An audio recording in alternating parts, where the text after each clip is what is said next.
I've got images of the Canon RF 100mm f2.8, and Canon continues to discontinue EF and EFS lenses at a rapid rate. This and more after the intro.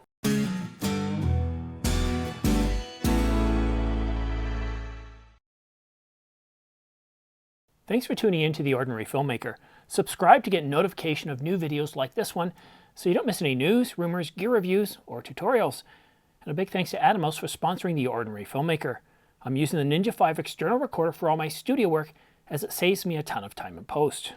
So if you want to speed up your projects in post, consider using my links down below to purchase your own Ninja. It also helps support this channel. And now for the news. When I first saw the Canon RF 100mm f2.8, I thought Canon rumors had just used an EF image as the lens looks, well, they look pretty identical on first view. Sadly though, we don't have any information on price and when it's going to be launched. But based on information provided by Nakashita and Canon rumors, an announcement is imminent. Fingers crossed, on the price at least, as I hope, well, I'm very much interested in this lens, so hopefully they're not going to ask too much for it. If you had any doubts of Canon's commitment to the R system, that doubt should be all but eliminated today. You see, Canon just discontinued the following lenses, and there's quite a few of them here. You can see them right here. We start off with the the EFS 10 to 22mm, the 14mm f2.8, the 15 to 85mm, 24 to 70mm, 35mm f2.8, the 55 to 250mm, the 70 to 300mm, and of course a personal favorite of mine, the 135mm f2, and last, but definitely not least, the EF 180mm f3.5. Now, I'm almost out of breath talking about all of them, but that's not all. Canon plans to discontinue more lenses in 2021, the 35mm, 300, 400, and 500mm as well. Now, on that terrible disappointment, let's go behind the scenes.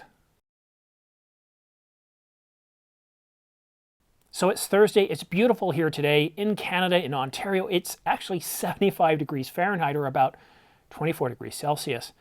I just went out for a walk. It's absolutely gorgeous outside. I spent the entire morning recording videos, not for the channel, mind you, but still spent an awful lot of time recording videos. So it was great to get outside, but after walking for about half an hour, I'm hot. I'm glad to be in the basement where it's cold for a change. But that's not what I'm here to talk to you about.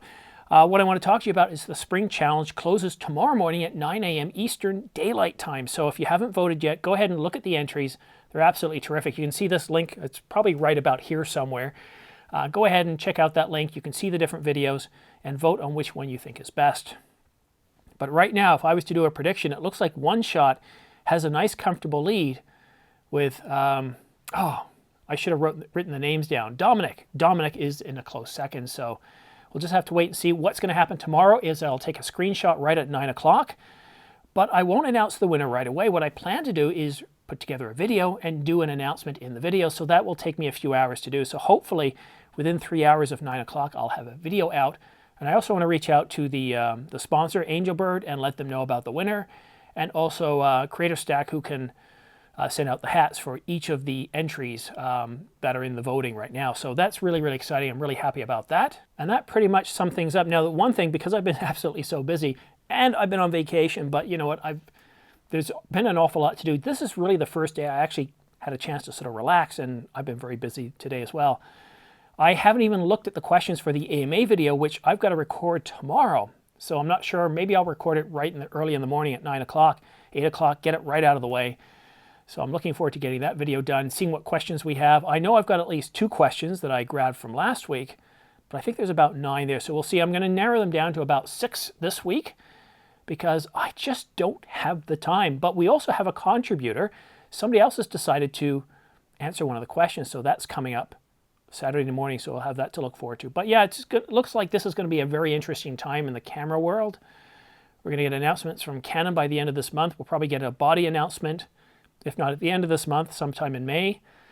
And Sony, I wonder what Sony's up to. Sony, I think, I feel like Sony's a magician. You don't know what they've got up their sleeve, but you do know it's going to impress. So we'll just have to wait and see what Sony's got up their sleeves. I'm waiting to find out a bit more of what Nikon's got up their sleeves as well. And of course, what is Panasonic up to? This GH6 that's supposed to be coming out, it's been delayed a year. What are they working on? Is it face detect autofocus? I really doubt that. The last interview Yamane did more or less doubled down on, you know, contrast detect, depth from defocus autofocus system. I mean, it says it right in the name, depth from defocus. Not a very good thing for video. So we'll just have to wait and see. But that's it for now. Don't forget to subscribe for your chance to win 2 Angelbird 128GB AV Pro MK2 V90 SD cards, along with a dual UHS 2 SD card reader. Or you could also win a Ulanzi LED light package with an accent light, underwater light, and various other flat panel lights to light your subject, or as a really good starter kit for someone starting their own channel. I'll be awarding these 2 prize bundles once the channel reaches 30,000 subscribers, and then I'll offer up other prize bundles all the way up to 100,000, at which point I'll be giving away a brand new Canon EOS R5 full-frame mirrorless camera to one lucky viewer. And on that note, thank you so much once again for watching The Ordinary Filmmaker. We'll see you again soon.